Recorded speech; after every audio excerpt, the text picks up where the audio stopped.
slow down, baby. What's going on? This is Mark Ronson. You're listening to The Rinse with James Hyman.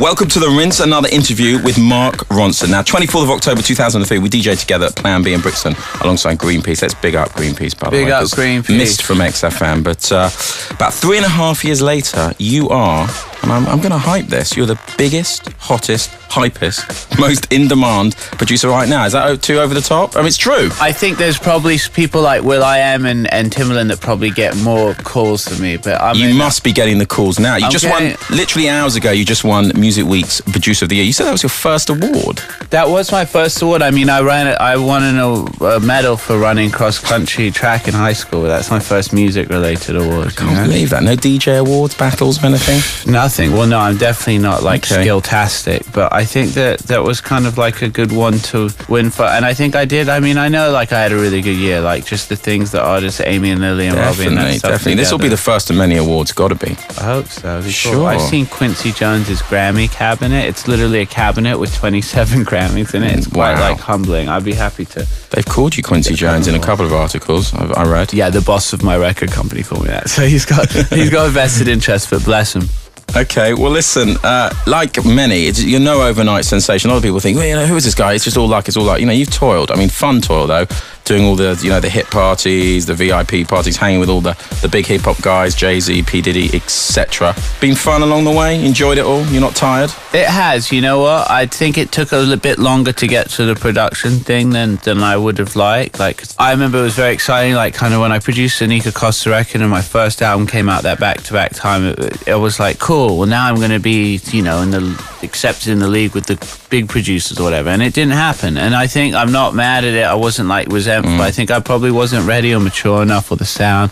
It actually took cutting back on DJing a bit to stop listening to other people's music so much to define a bit of a sound of my own the past year. So I think everything happens for a reason. I'm kind of psyched to be where I am. Definitely. We're going to talk about that sound. We're certainly going to play a lot of that sound because big up that sound, including the Dap Tones. Was it the Dap Kings? Yeah, Dap Kings on Dap Tone Records. Yeah, we're going to be playing a lot of that. But let's play those two records that kind of put you on the map. Nika Costa, I mean, seriously underrated. That is, I'm really proud when that record, they seem to just use that as the bumper for everything. MTV thing. MTV Cribs, still there. Hope you get your royalties on it. I do get a couple. It's not bad. And and I mean, when that came out, Busta Rhymes, I remember seeing him out one time, and he's like, did you do that beat? I was like, which one? He's like, the one that goes, bow, bow, bow, and he did his Busta Rhymes, rah. Yeah. And Jay-Z, I remember I was DJing a party, and he would kind of look to me when I was playing the record, and it was one of his parties. I thought he was going to go hey, do you mind not self-promoting your own BS during my party? And he actually turned around to me and he was like, promise me you'll let me be the cat that rhymes on this remix. Needless to say, I called him for the following week and he never got on it. But it was a big record for me. It was something I could play out. It was kind of people really got it. But as you said, it didn't do anything. It was kind of underrated. It made a mark. So we're going to play it again and then we'll play Ooh Wee.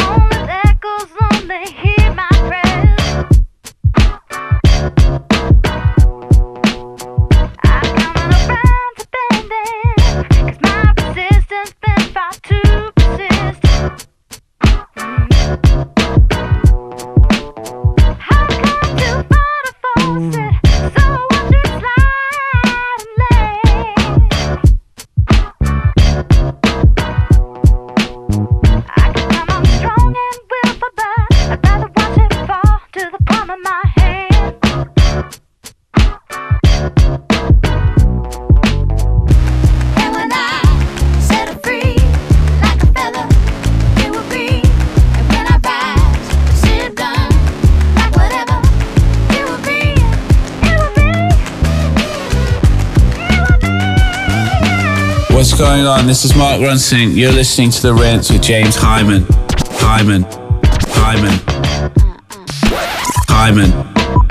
James Hyman. This is XFM. Yo, what's the deal, nigga? Ain't nothing, Paul. We just here laughing and all that. Trying to get our heads right, get this money right and all that. You know what I'm saying? You know how it goes. Just another day in the hood. Yo, one night, New York City, heard it going down. Friday night, midnight, Atlantic City,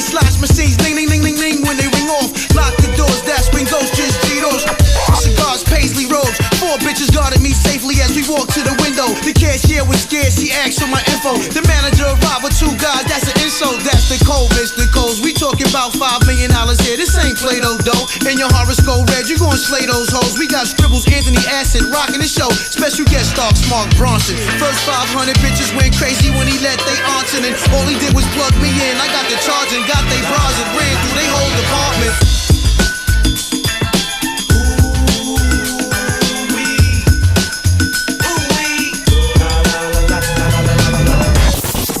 Still here with Mark Ronson.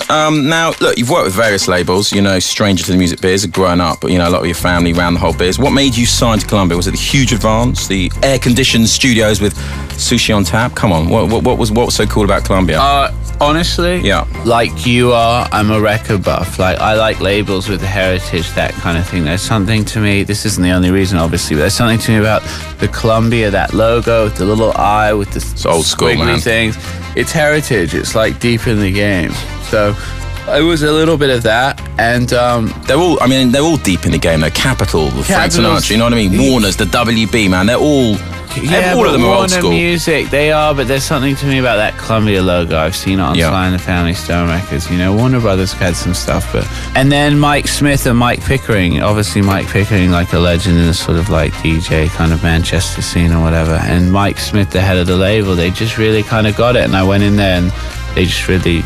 They seemed to like the music. A few people wanted to sign it, but I was getting a bit of like that kind of Hollywood vibe. Hold on a minute. So I got to do a rewind. And Mike Pickering, M People. Yeah, Mike Pickering, M People. He's the head of A&R at Columbia Records. Got you. Okay. He does Kasabian, takes cool. And now it's quiet, man. You don't hear his name around. No. He's producing the new Gossip album right now. That's what he's doing. Yeah. Okay, let's play some more of your stuff. I guess the track that really planted the seeds for the whole versions, really. The Radiohead cover. Yeah. Let's do it. Can't get the stink off. He's been hanging around for days. Comes like a comet. Suckered you but not your friends. One day he'll get to you and teach you how to be a holy cow. You do it to yourself, you do. And that's why